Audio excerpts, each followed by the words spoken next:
एक घना जंगल था, जहां एक सुंदर हिरण रहता था। वह बहुत खुशहाल जीवन बिता रहा था, लेकिन उसके लिए एक बड़ी समस्या थी।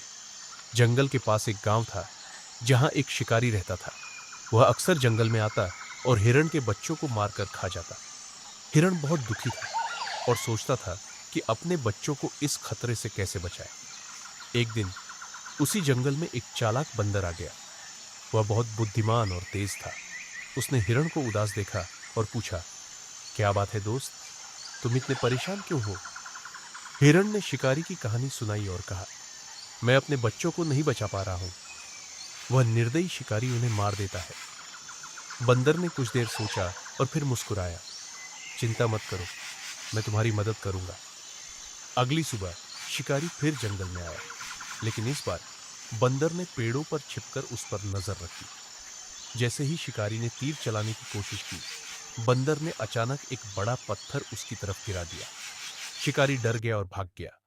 बंदर और हिरण ने मिलकर एक योजना बनाई।